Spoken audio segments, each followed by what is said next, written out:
Hi friend, কেমন আছেন? আবারও চলে এসলাম ডিমের একটা রেসিপি নিয়ে। লাল লাল ঝাল ঝাল আলু দিয়ে ডিমের তরকারি। তো ডিমটাকে আমি ভালোভাবে সিদ্ধ করে কেটে লবণ হলুদ দিয়ে মেখে রাখবো। সেজন্য লবণ হলুদ দিয়ে রেখেছি।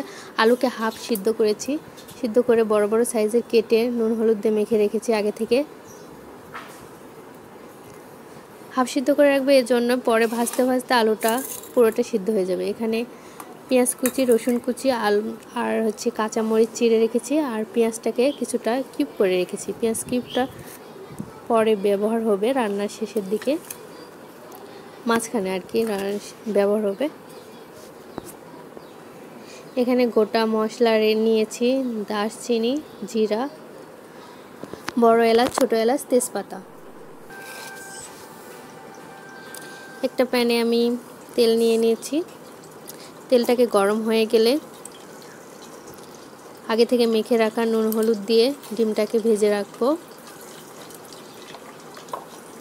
ডিমটাকে লাল লাল করে আমরা ভেজে নিব।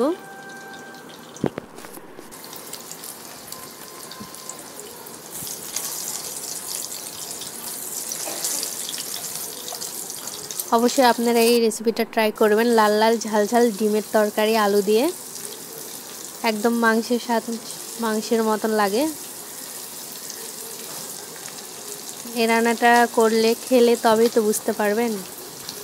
তো ডিমটাকে আমরা ভেজে নিয়েছি, তারপরে ওই তেলেই আগে থেকে মেখে রাখা নুন হলুদ দিয়ে আলুটাকে ভালোভাবে ভেজে নিচ্ছি।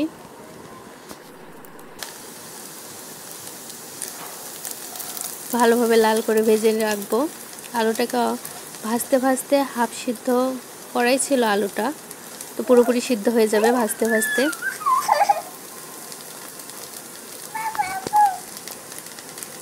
তো আমার আলু ভাজাও রেডি। তো আলুকে উঠিয়ে নিয়েছি। ওই প্যানে তেল দিয়ে তেলটাকে গরম করে গোটা মশলাগুলো দিয়ে দিব: তেজপাতা, দারচিনি, বড় এলাচ, ছোট এলাচ ও জিরা। এগুলো ভালোভাবে নেড়ে চেড়ে নিব।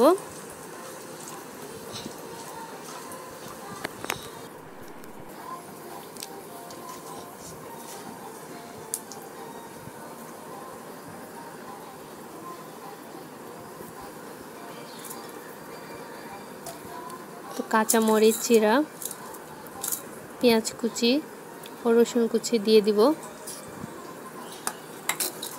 যেহেতু আমরা কিছুটা পরিমাণ পেঁয়াজ কিউব করে রেখেছি, কিছুটা পেঁয়াজ বেটে রেখেছি, রসুন বেটে রেখেছি, এর জন্য এটা 3 ধাপে পেঁয়াজ পড়বে এখানে এই রান্নাতে। পেঁয়াজ রসুন বাটা হয়ে দিয়ে দিব। এবার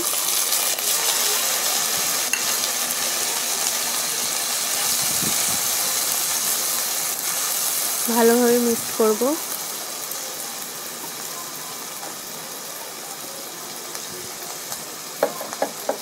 ভালোভাবে মিক্সড হয়ে গেলে পরিমাণ মতন হলুদ দিয়ে দিব। যেহেতু ডিমে আমাদের হলুদ দেওয়া আছে, আলু ভেজে রেখেছি ওখানেও হলুদ দেওয়া আছে, সেজন্য পরিমাণ মতন আমরা হলুদ দিয়ে দিব।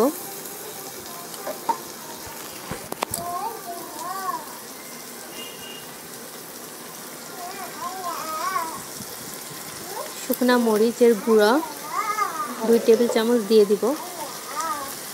এখানে কাঁচা মরিচ দেওয়া আছে আমাদের, সেজন্য আমরা স্বাদ মতো মরিচের গুঁড়া দিয়ে দেবো। যেহেতু এটা লাল লাল ঝাল ঝাল, যে যতটা ঝাল খেতে পছন্দ করে ততটা দিবেন।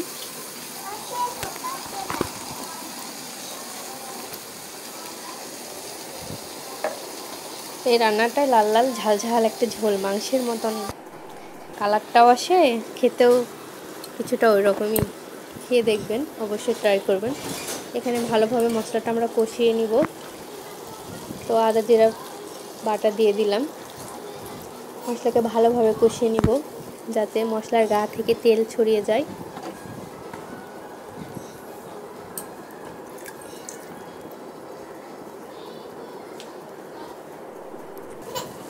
মশলার গা থেকে তেল ছড়িয়ে যাচ্ছে, ভালোভাবে নেড়ে নিব, মশলাটাকে কষিয়ে নিব।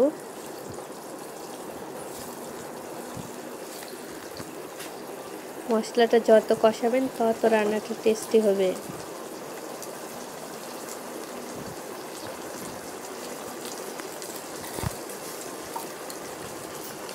যখন মশলার গা থেকে তেল ছড়িয়ে যাবে তখন আগে থেকে ভেজে রাখা আলু, নুন হলুদ দিয়ে ভেজে রাখা আলুটাকে দিয়ে দেব। মশলার সাথে ভালোভাবে মিক্স করব, ভালোভাবে কষাবো। যত কষাবে তত সুন্দর কালারটাও আসছে, খেতেও তত দারুণ লাগে। ভালোভাবে কষিয়ে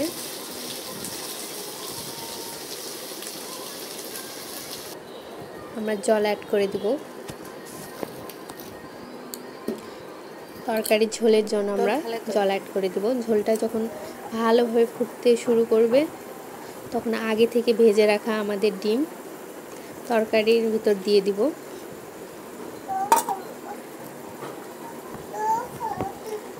দিয়ে ভালোভাবে নেড়ে নিব, ভালোভাবে এটাকে ফুটতে দিব। যখন ফুটে উঠবে তখন পেঁয়াজ কিউব করা কিছুটা রেখে দিয়েছিলাম, ওগুলো দিয়ে দিব। পেঁয়াজ কিউবটা তরকারিটা ফুটতে ফুটতে সেদ্ধ হয়ে যাবে। আর এটা পেঁয়াজ কিউব দেওয়ার উদ্দেশ্য এটাই, এটার আলাদা একটা টেস্ট হয়। অবশ্যই আপনারা ট্রাই করবেন।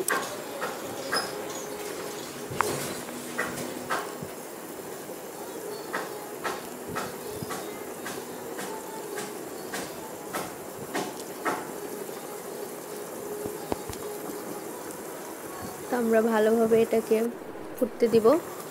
আগে যেহেতু ডিমেতে ভাজার সময় হলুদ লবণ দেওয়া আছে, আলু ভাজার সময় কিছুটা লবণ দেওয়া আছে, সেহেতু আমরা এখানে কিছুটা পরিমাণ তরকারি ঝোলের জন্য লবণ দিয়ে দিলাম। তরকারিটাকে ভালোভাবে ফুটবে।